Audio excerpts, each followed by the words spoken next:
Genocide and Human Rights in the World.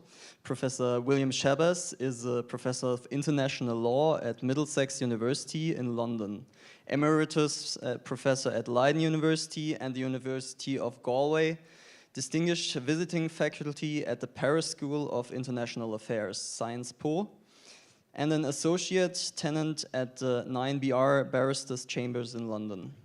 The third edition of his book, Genocide and International Law, was published in February 2025.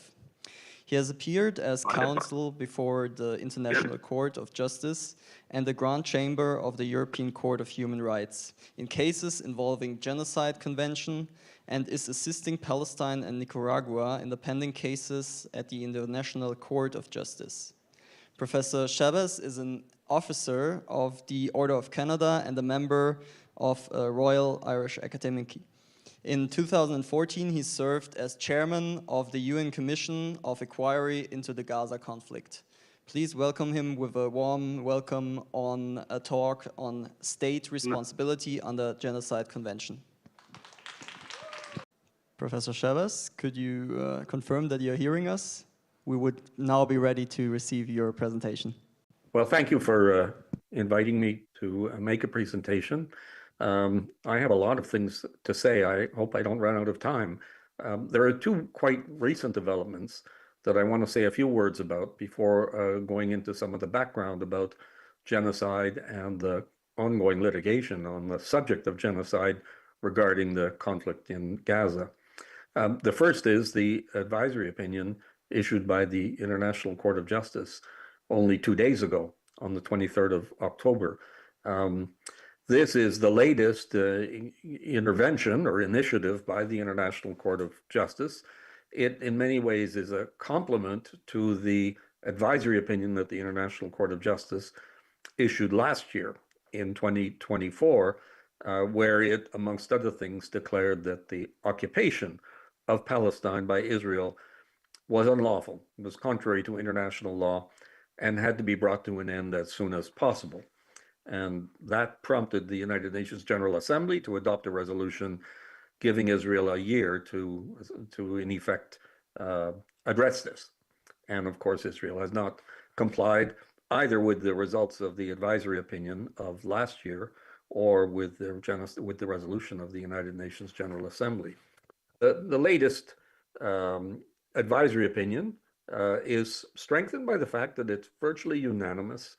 The judges have all agreed, with one exception, that to a list of obligations that Israel has, specifically with regard to humanitarian aid to the people of Palestine. Israel's responsibilities under international humanitarian law, international human rights law, UN law, all of these are addressed in considerable detail and then enriched by separate opinions by some of the judges.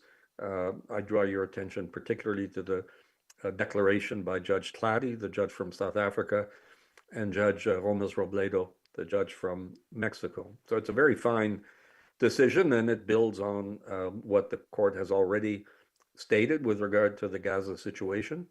And it bodes well for the future because the court now has 4 genocide cases confronting it, and that it's likely to hear and address at some point in the coming years. I'll explain a little bit about that chronology in a few minutes. The other development that is of extraordinary importance is the issuance of the report of the Commission of Inquiry in Gaza from the standpoint of the Genocide Convention, and comes to the conclusion, of course, that genocide is being committed and provides evidence of this in various facets of the conflict in the report. It's the most thorough report that we have from an official body within the United Nations, and I think it's likely to be the authoritative discussion of genocide in Gaza until we get to judgments of the International Court of Justice, which are likely to be at least a few years away. One of the features of the report that needs to be underscored is the identity of the chairman of the Commission of Inquiry. It has 3 members. The chairman of the commission is Nave Pillay, a jurist from South Africa, Judge Pillay had been a judge at the International Criminal Tribunal for Rwanda, where she participated in the first judgments really ever by an international tribunal dealing with the crime of genocide. She moved from there to the International Criminal Court and served at the International Criminal Court rather briefly, because at some point she resigned to become the High Commissioner for Human Rights of the United Nations. So I don't think that there's a person better qualified in the whole world to rule on genocide than Navi Pillay. And so the fact that she has concluded that genocide is taking place in Gaza is extremely authoritative, and this report is very, very, very valuable, very useful, very important. I want to add just a little footnote to a comment on the report, because Israel certainly is dismissive of the report, says that it's the work of anti-Semites and so on. Let me point out that in the intervention in the Myanmar case, lengthy intervention submitted by Germany with 5 other Western countries, Canada, France, the UK, the Netherlands, and Denmark, spoke about the importance of UN commissions of inquiry and fact-finding missions in establishing evidence of genocidal intent. If you're interested, it's paragraph 76 of the intervention that was submitted now almost 2 years ago by these 6 states, including Germany. And there they talk about how authoritative such reports are, and how credible they are, and how significant is the independence and impartiality of such bodies.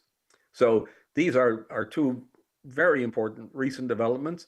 Let me point out that report also, in some of its conclusions, turned to other institutions. It didn't, I don't believe it addressed the International Court of Justice at all, but that may be because Judge Pillay is herself an ad hoc judge on the International Court of Justice in the pending case of Gambia versus Myanmar.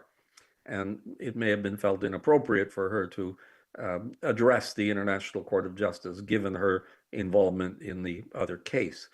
But they did make a recommendation to the International Criminal Court, which has arrest warrants issued against Netanyahu, against Gallant, quite possibly other arrest warrants. It's not publicizing them now. The judges have said to the prosecutor that these should remain confidential, that they should not be announced publicly.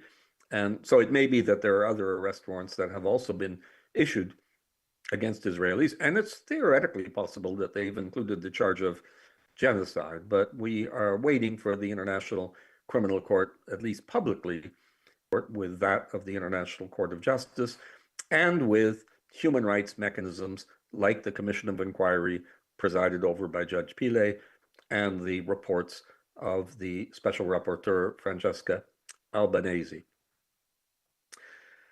The International Court of Justice currently has 4 cases based on the Genocide Convention. This is an absolutely unprecedented situation. There have been many other applications based on the Genocide Convention before the International Court of Justice, but they have all been rejected, mainly on technical grounds, on procedural issues. But 2 of them, of course, went to what we call the merits, to a final judgment. These are the cases of Bosnia versus Serbia, judged in 2007, and Croatia versus Serbia, which was judged in 2015. And in both of those cases, the judges dismissed the charge of genocide, although they made some findings that are important and will be of significance in these other cases. Why are we so obsessed with genocide? What's so important about the term, and why is it so central to, amongst other things, these cases at the International Court of Justice? Well, to some extent, we really have to go back in history to fully appreciate this. We have to go back to Nuremberg, really, and the great trial that took place in 1945 and 1946.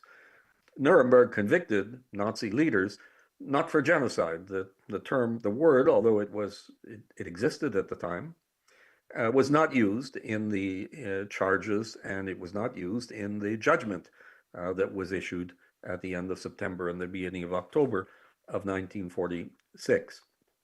And it was shortcomings in the judgment, more particularly the refusal of the judges to convict the Nazi leaders for atrocities committed before the outbreak of the war, that is in the 1930s, since from the coming into power in 1933 until the beginning of the war in September of 1939. And they were, the charges based on those events were dismissed by the judges, and they said that they could not because of limitations in the law, notably with the definition of crimes against humanity. And crimes against humanity had been confined at Nuremberg to atrocities associated with the war. And the reason for that is that the creators of the tribunal, led by the United States, didn't want to acknowledge an international crime involving racial discrimination that could be committed in peacetime. And the reason should be obvious. It was because they themselves had a very serious problem with racial discrimination, segregation, and so on in the United States. And of course, the British and the French and the Soviets had similar concerns, but it was really the Americans who blocked the enlargement of crimes against humanity so that it would cover peacetime atrocities.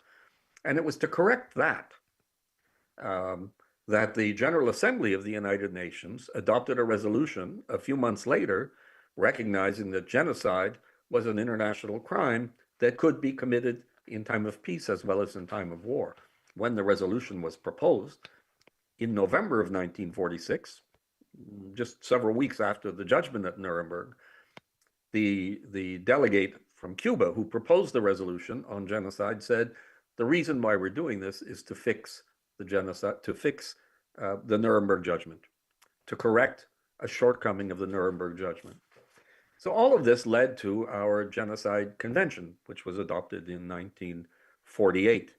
And the Genocide Convention has been criticized ever since for its narrowness. So it's broader than crimes against humanity to the extent that it applies to atrocities in peacetime.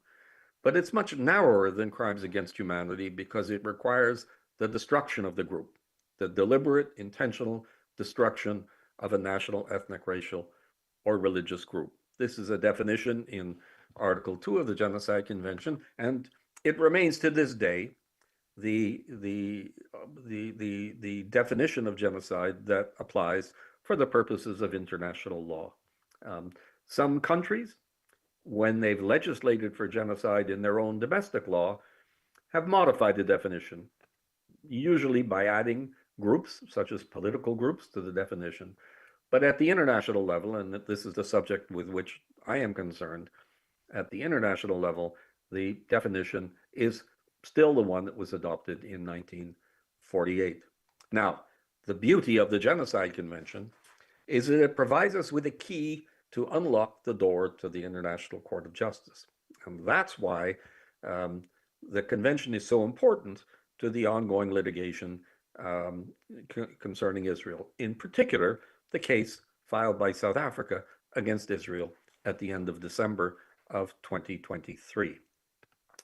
The Genocide Convention contains a clause that says that the states who are parties to the Genocide Convention agree that disputes about the convention can be heard by the International Court of Justice.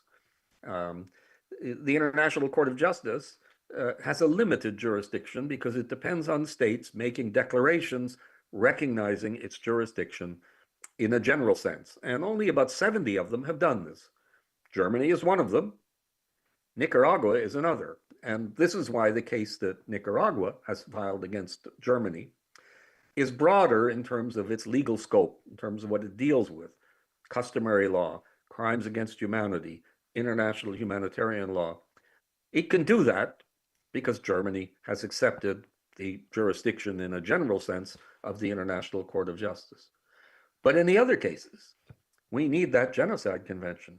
So let's start with the big one, which is South Africa versus Israel. Neither South Africa nor Israel have recognized the general jurisdiction of the International Court of Justice, but both of them have accepted the clause on the jurisdiction of the International Court of Justice in the Genocide Convention. And the same is true of the other genocide cases that are pending before the International Court of Justice. The one that was filed by the Gambia against Myanmar, dealing with genocide allegations in Myanmar, neither Myanmar nor the Gambia have generally accepted the jurisdiction of the court, but they both ratified the Genocide Convention. And the same is true of another case. This is the fourth case, which is a bit of an outlier, because it's a case between Ukraine and Russia, where Ukraine is not charging Russia with genocide, but is charging Russia with making a false allegation of genocide against Ukraine.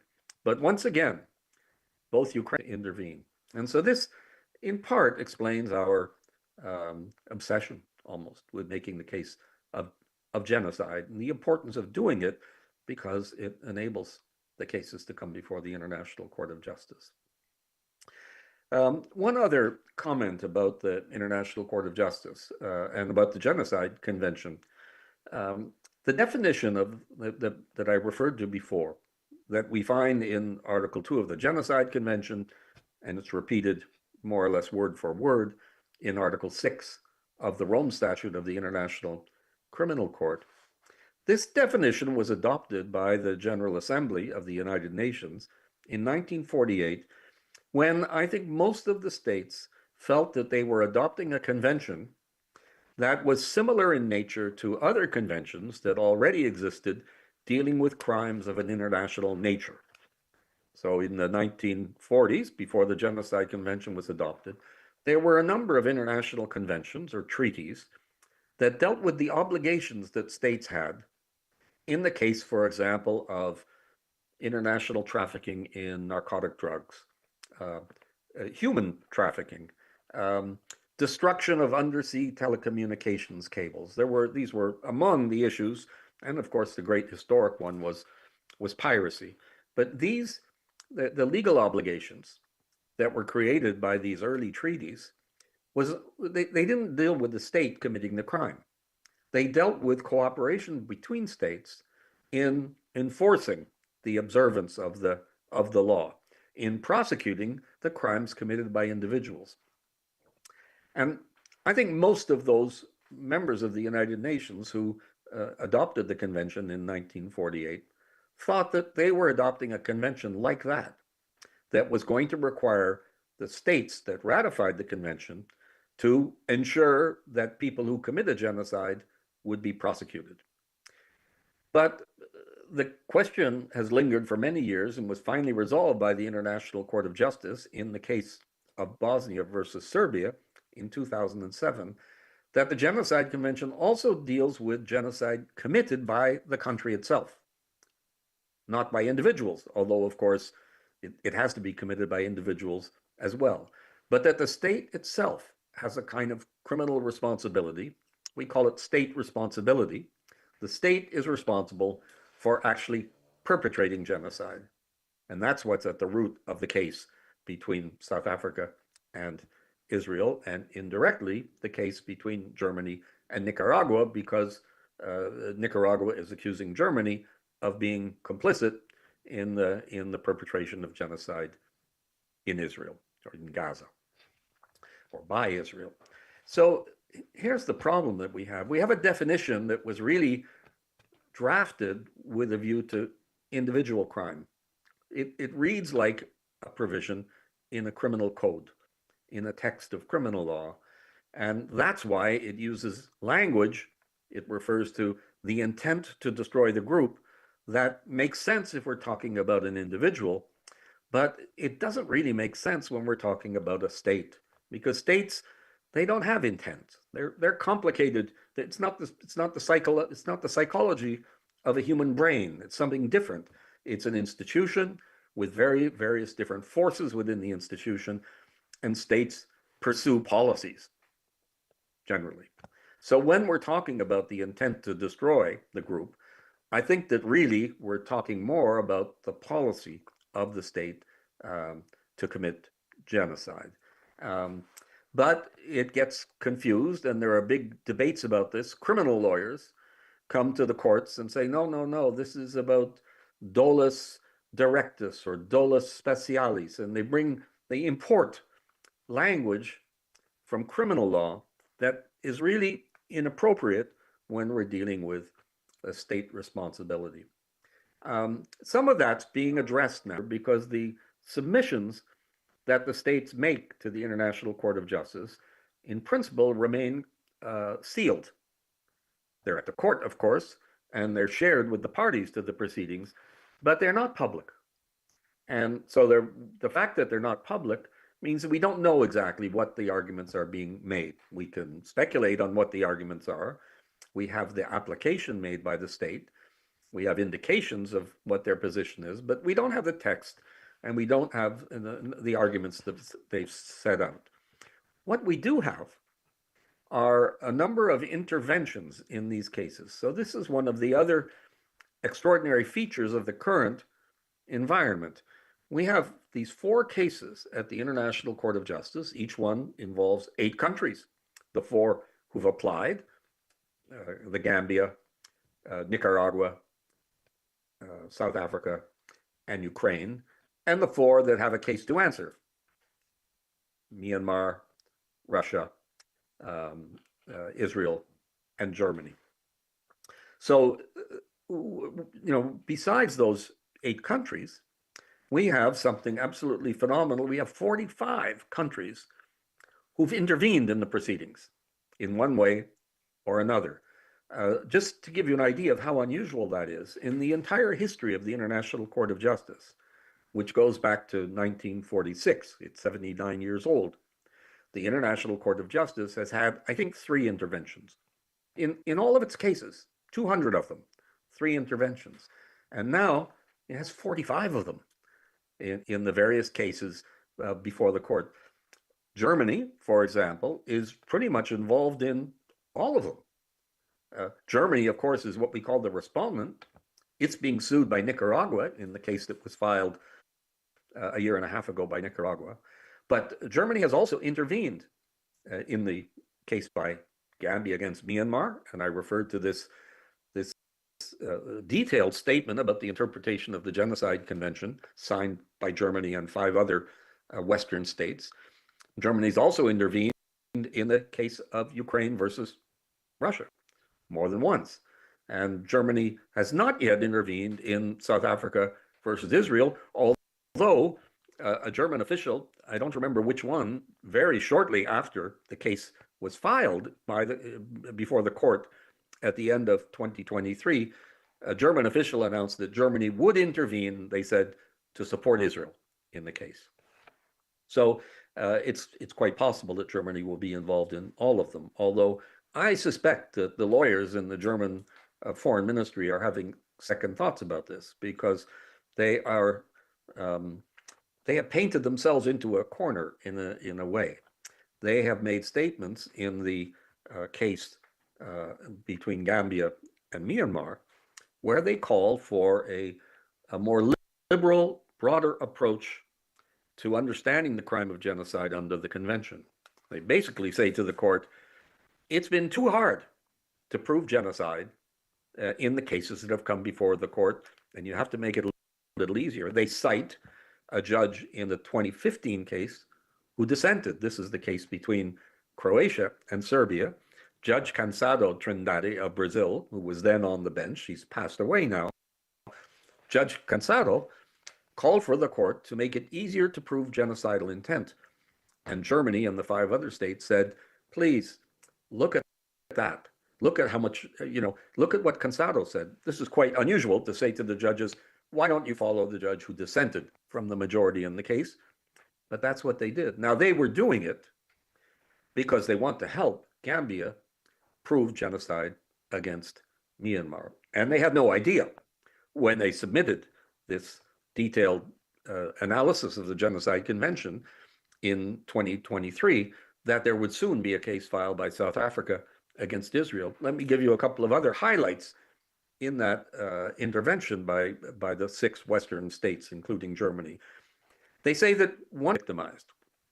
they go into quite a discussion of this, and they say the fact that there's evidence Myanmar, it most certainly applies to Israel. And they also say that that episodes of forced displacement. They say if there's forced displacement, and not, in other words, not necessarily deportation, but displacing a population within its territory. They say if there's forced displacement, this too is very, very important evidence of genocidal intent. And again, they had no idea when they wrote this that Gaza would become the iconic example of forced displacement, with the population being displaced back and forth from the north part of the strip to the south part of the strip and back and forth and so on. And it's being displaced in a way again. So this is a part of the landscape now in international law that's really significant and important.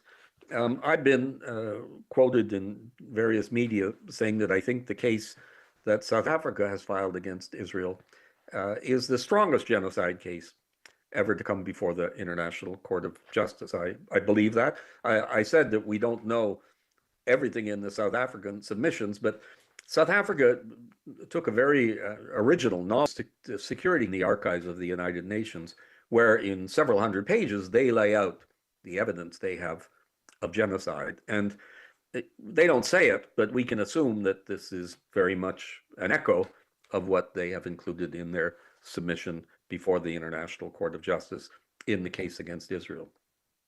So let me just tell you a little bit about where these cases are and how this is going to play out in the weeks, months, and years to come.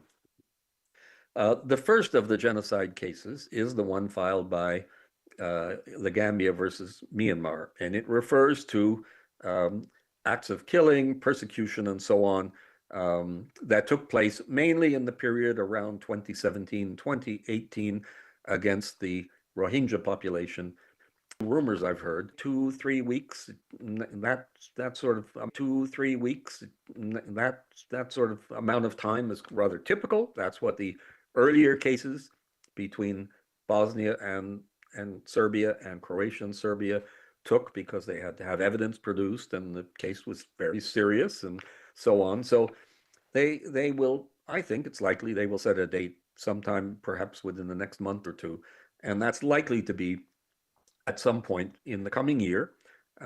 If they hold a hearing next June, we could then expect to have a judgment of the court on the Genocide Convention by the end of the year.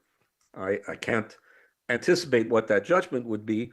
What I will say is that if the Gambia wins the case, then this bodes very, very well for the case of South Africa against Israel, because it will indicate to us that the judges are open to a new, fresh look at the Genocide Convention, that they are responsive, I should say, to the states who have made these many submissions to the court, not just Germany. I'm picking on Germany because I'm speaking to you here in Berlin, but the many other states have intervened, some of them supporting Ukraine against Russia, some of them supporting Gambia against Myanmar, some of them supporting South Africa against Israel. They are states from the north and states from the south. It's mainly states from the south that have intervened to support South Africa, and it's mainly states from the north that have intervened to support Ukraine against Russia. But they're all there, and the message they are sending is that the court should take a fresh approach to the Genocide Convention and make the convention more useful in the current period. It's almost 80 years old, the Genocide Convention, and so far, while it's declaratory, it has certain didactic importance. It has led to criminal prosecutions before tribunals, notably the International Criminal Tribunals for Rwanda and the former Yugoslavia. But in terms of state responsibility, it has not been very effective so far.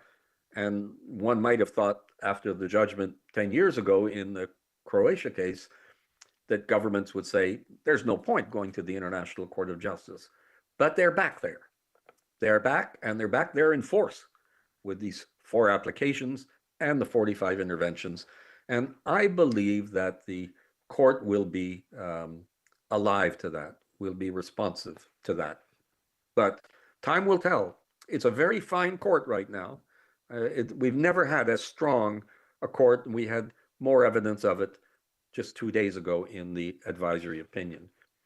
So a hearing in the Myanmar case, some point in the middle of next year. I'm just speculating, it hasn't been announced, with a judgment early in 2027. And that will set the tone.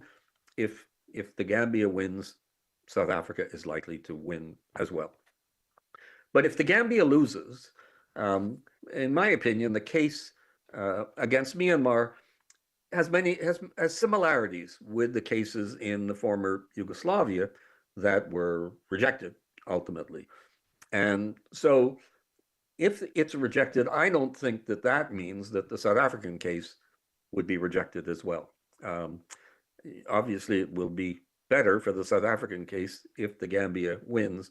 But if it doesn't succeed, this is not a disaster for South Africa. South Africa still has a very, very strong case at the court. Now, just a few words about the South African case. Where is that? Israel has just been given more time to submit what we call their counter memorial. They were supposed to have done it earlier this year. They asked the court for an extension to do it of several months, and the court gave them the extension. And they've just come back and said, can we have more time? They were due to submit their memorial in January of this year, and they've asked for a delay until March, and the judges have granted that. So they've been dragging this out a little bit, and I think the court is going along with the requests because they want to protect themselves against allegations that they're being unfair, that they're biased or something. So they've done it. It's not a shocking development. It's a bit frustrating for the South Africans and the others many who are impatient to see this case go to trial. When they make their submission, then the court will, this is Israel next year, then the court will either allow another round of submissions, or it will then, some months later, set a date for a hearing, which could take place at some point in 2027, with a judgment then several months later. And finally, the case by Nicaragua against Germany, and this this case has 2 legs to it. One of them is the charge that Germany is committing is an accomplice, has been assisting. We use the legal term aiding and abetting, has been facilitating Israel's perpetration of genocide in Gaza.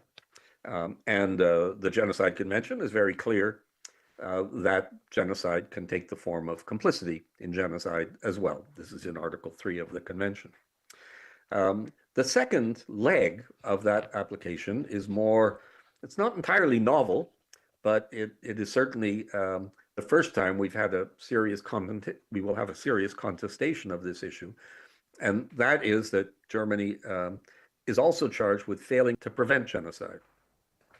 The Genocide Convention talks about prevention, but in a very summary manner. The title of the convention is the Convention on the Prevention and Punishment of the Crime of Genocide. And then in the first article of the convention, it says that the states undertake to prevent and punish genocide. But that's it. And most of the convention deals with punishment of genocide rather than with prevention of genocide. And in the judgment in 2007, the International Court of Justice developed basically created a new interpretation of this notion of prevention, whereby it said that not only is a state responsible to prevent genocide taking place within its own territory, but that the Genocide Convention requires it to prevent genocide that takes place outside its territory as well. So this is a kind of an asymmetric obligation because obviously the influence that some states can have on the commission of genocide in another state will be significant, and for other states they will be incapable of having any influence at all. Nobody is really going to expect the state of Samoa in the South Pacific to play an active role in preventing genocide in Gaza. But the states that have been helping and encouraging Israel and that are in a strong position to influence its conduct have an obligation to use their influence lawfully, not to try and invade Israel. That could only be done with the authorization of the Security Council, and that's a very unlikely event for obvious reasons. But this is an obligation that is not a multilateral obligation. It's an individualized obligation on each state. And it means that even if they can't get other states to join with them in doing it, they have to do what they can do to prevent genocide. And Germany, as a particularly loyal friend of Israel for many, many years, for reasons that are familiar to everybody in this room, I'm sure, Germany is in a strong position to influence Israel. Not the strongest. Clearly, the one in the strongest is the United States of America. If we could get the United States of America into the International Court of Justice, there would be a very strong case that it has violated the Genocide Convention by failing to prevent genocide. But we can't do that because the United States, while it has ratified the Genocide Convention, has made a reservation, an objection to the clause that gives the International Court of Justice jurisdiction. So this case is now challenged by Germany. Germany had until the end of October, I think, to make objections on a preliminary level to what Nicaragua has charged. Nicaragua submitted what we call its memorial, its submissions at the end of July, and Germany had 3 months to reply. And Germany made it clear in the hearing on provisional measures back in 2024, I should say, that it was going to object to Nicaragua's case on the grounds that an old precedent of the International Court of Justice says that when the rights of another state will be influenced by what the court has to decide, and if that other state is not present and not participating in the case, then the court can't proceed. We call it the monetary gold principle because that was the name of this old case.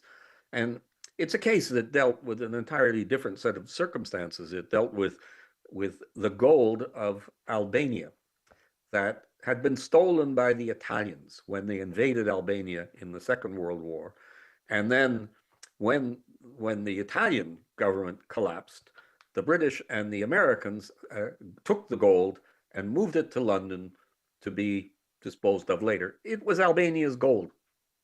And so they went to the International Court of Justice, but without Albania saying, can you decide who gets the gold? Does Italy get it because Italy wanted to get the gold back, or does the United Kingdom get to keep it? And the court said, we can't rule on that issue without Albania being present. And Albania wasn't present, and they couldn't force it to be present. So they're going to apply this argument. They did it back in April of 2024, and they will do it again in a preliminary challenge. You know, this is about state responsibility for international crimes. If it was a domestic criminal court or an international criminal court, we wouldn't need to have the accused person, the person who perpetrated the crime, present in the courtroom in order to convict someone of being an accomplice. We often hold accomplices accountable when we can't locate the principal perpetrator, when the principal perpetrator is dead, or is a juvenile, or is declared insane. But it doesn't stop justice taking its course. Well, this is going to be argued before the International Court of Justice, and time will tell. There will probably be a hearing at some point in 2026, and that will determine the future of that case. I think I'm going to conclude now. I just want to make one final reflection, and this is again about the advisory opinion that was issued 2 days ago by the International Court of Justice. In a way, it's connected with the case between Nicaragua and Germany. Some of the same issues arise about provision of humanitarian relief and so on. The case that was heard by the International Court of Justice, and for which we have the advisory opinion 2 days ago, was really provoked about Israel's expulsion of what we call UNRWA, the United Nations Relief and Works Agency for Palestine. And UNRWA, for 70 years, has been the lifeline for the refugees from the Nakba, essentially, the Palestinian refugees, including in Gaza, where it's extremely important. So Israel adopted legislation and effectively expelled UNRWA to the applause of many Western states and to with the sympathy of many Western states, including Germany. Germany, Canada, others, the United States, the United Kingdom, they all withdrew their support because they said Israel is making a good case that UNRWA is infiltrated by Hamas operatives, essentially. They believed Israel. So if you follow Israel's responses to various claims, you will, after a little while, start to realize that Israel lies all the time. It lies about when people are killed, when atrocities take place. It makes up stories that later prove to be completely and utterly false. And in the case of UNRWA, the International Court of Justice listened to Israel.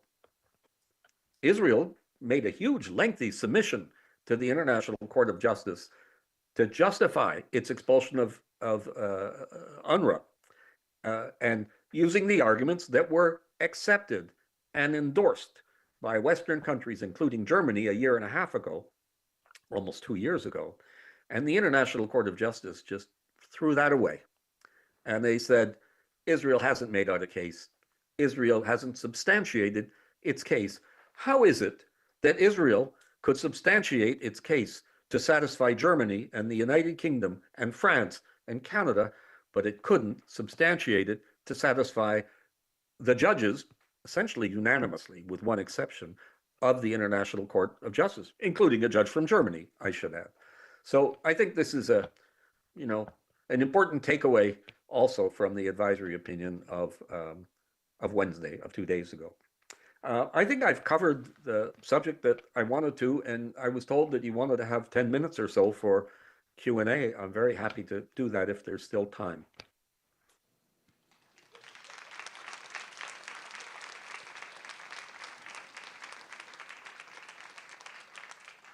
Thank you very much, Professor Schabas, for your very insightful presentation. We indeed have time for a couple of questions, so please use the opportunity to talk to this eminent expert of international law. I will give you the opportunity. Thank you. Thank you, Professor Schabas. I have a question on the obligation to prevent genocide. So, as far as I understand that, this is subsidiary to finding actually a genocide. And my question is whether this finding need to be made by the International Court of Justice itself, or it suffices that International Criminal Court does this. And in case of South Africa, if there is a finding that there was indeed genocide in Gaza, can some other state bring a case, for example, against Germany, solely on the grounds that it didn't act to prevent genocide? Thank you. Yes. Well, I cannot give an entirely clear answer to this because the International Court of Justice has not entirely clarified the situation. It is going to be clarified if the case filed by Nicaragua against Germany actually is completed, goes to a final judgment. What the court said, and this was in the case of Bosnia versus Serbia, first of all, it concluded that Serbia was not responsible for committing genocide. But it said that genocide had been perpetrated in Bosnia by the Bosnian Serb forces. And the court said, we don't have evidence that satisfies us that the Bosnian Serb forces were controlled by the Serbs, by the government of neighboring Serbia. But they said, we do know that the government of neighboring Serbia was in a position of influence with the Bosnian Serbs, and it did nothing to prevent them from committing genocide in Srebrenica. So this was a finding of genocide in Srebrenica that the International Court of Justice had in effect borrowed from the judgments of the International Criminal Tribunal for the former Yugoslavia. So I think that means that they don't need to have a judgment of the International Court of Justice on the case. Perhaps they need to have a judgment of another court, because the court also said that you could only make a finding that someone had failed to prevent genocide if genocide was actually committed. And it's a bit of a, it's a bit mysterious, and I think we might all hope that the court will rethink this, because if there's an obligation, what the court said was there's an obligation to act to prevent genocide when there's a serious risk of genocide taking place. And this is a familiar notion. The European Court of Human Rights all the time finds states responsible for doing things when there's a serious risk or a real risk that something else is going to happen, even though it hasn't happened. And there's a violation of international law. And I think the International Court of Justice should recognize this, that there's a violation of international law, even if you haven't got a judgment at the end of the line that something actually took place, because the duty is one of preventing something from happening. It's a duty of what we call due diligence. It's not a duty that requires a result. So we're going to see how this plays out. That's all. And certainly, if the International Court of Justice concludes in the South African case that Israel has committed genocide, this will open the door to many states being charged with failure to prevent genocide. How many remains to be determined. But Germany will be, they'll already be somewhat in that battle, in that debate, because of the case filed by Nicaragua, if it survives the pending challenge. Thank you very much, Mr. Schabas, Professor Schabas. I wanted to ask a question concerning the intent to destroy you mentioned, and I found it very important that you clarified that it's with states, it's not an intent in a natural sense, but a policy. And what I have observed reading scholars and persons voicing that they see genocide from a certain point of view, at least in Germany, they very often say, well, they didn't see the genocide coming in the end of 2023 or in the beginning of 2024, but at a later point in time they said, okay, now, I don't know, in May 2024 or in March 2025, now they see there's enough evidence for genocide. And I asked myself, maybe you could clarify a bit on this temporal element, because the things the Israeli officials said were there from the beginning, from October 2023. So then they say, well, it was only in the emotional moment or whatever. But I think, like, can these evidence which amassed in the years after 2023, shouldn't they or wouldn't they point to the intent being or the policy being there from the beginning? Or is it really that there can be a change, like there was a genocide evolving? I think one of the panelists in the earlier panel also said that that is a problem, that we look at some point during the war, during the military operation, and then there was some change, unfortunately. Maybe you could say something about this temporal element and the change, or whether you would say the genocide, the genocidal intent was there from the beginning and only clarified more later on. Yes, this is probably a bit of both in terms of people reaching their conclusions. I think there are some people who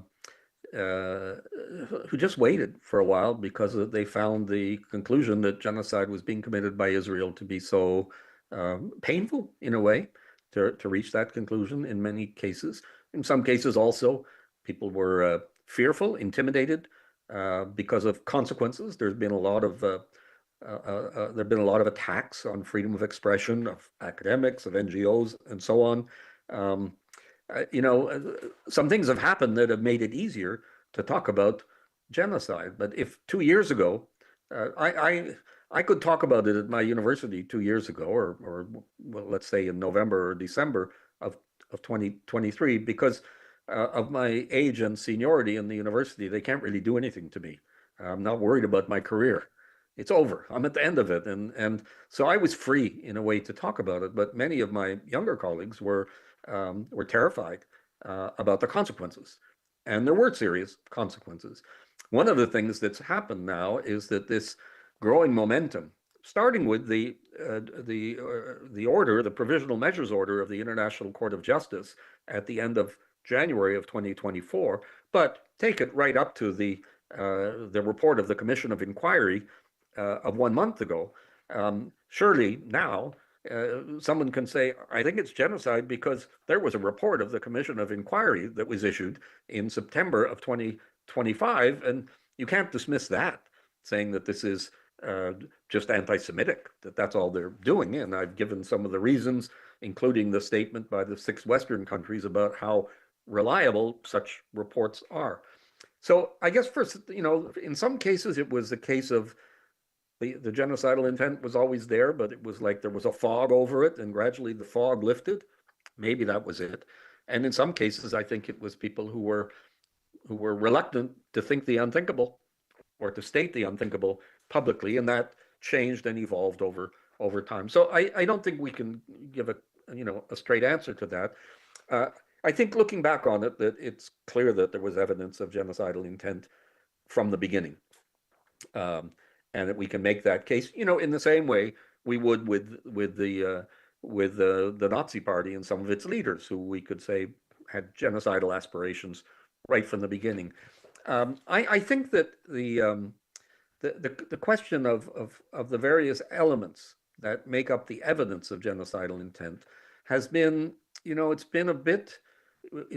we've been troubled by the earlier judgments of the International Court of Justice, because they were dealing with a situation where the evidence was all, we call it in criminal law, circumstantial evidence. People were being killed, they were of an ethnic group. People were being expelled, they were of an ethnic group. What else could explain it except the intent to destroy the group? So clearly other factors might explain that. When it took place in Bosnia, and the court said, well, given that we don't have direct evidence, we're dealing with conclusions based on these circumstances, we cannot reach a conclusion that they had the intent to destroy the group if there's a reasonable alternative explanation, that they wanted to expel them from the territory or whatever.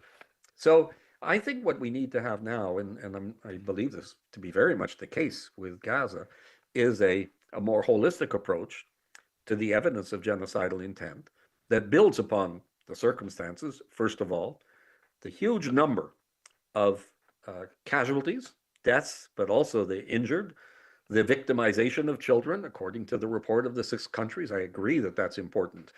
The forcible transfer within the country, the displacement within the country, all of that's reasonable. The outrageous statements, and we had a few outrageous statements in the case of Bosnia, and we had a few in the case of Croatia, and we have a few in the case of the Rohingya, but I don't think we have anything comparable to the sort of statements that we've had out of Israeli officials in positions of power, cabinet ministers, and they continue. And the other thing that I think, the 2 other things I think are also relevant facts in concluding genocidal intent. I think that the argument is often made that, no, Israel was fighting a war. This was a military operation. But when we look at the military operation, we see that really this was not the purported objectives of the military operation in Gaza to defeat Hamas. They haven't defeated it. They're still saying we have to disarm Hamas today. They haven't defeated it. And to rescue the hostages. And their military activities only rescued a small number of hostages. I think that they probably killed more hostages than they rescued. And the way the hostages were released was by negotiation, by agreements that were reached.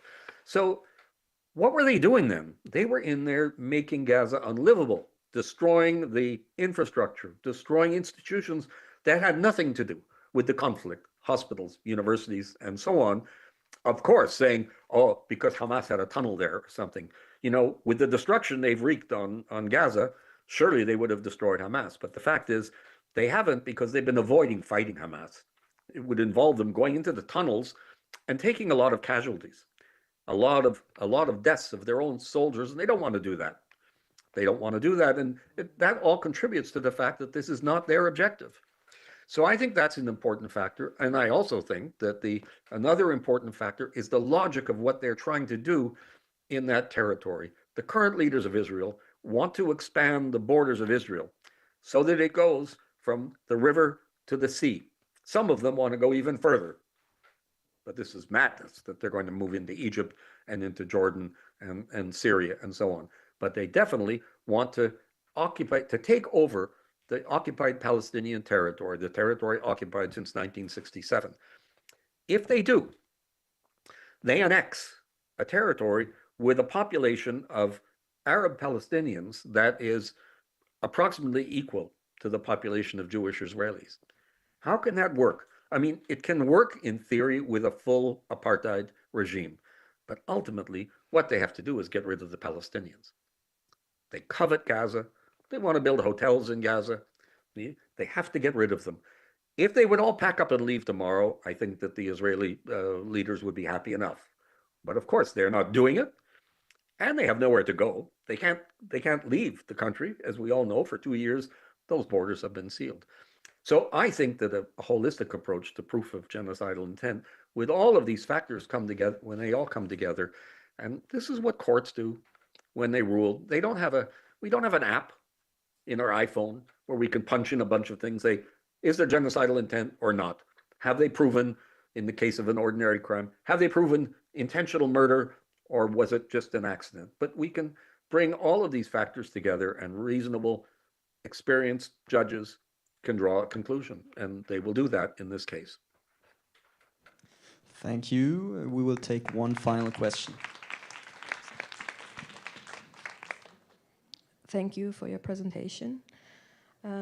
Assuming that the court finds that genocide has occurred, what concrete legal, political, or practical consequences can Israel and third states realistically face as a result?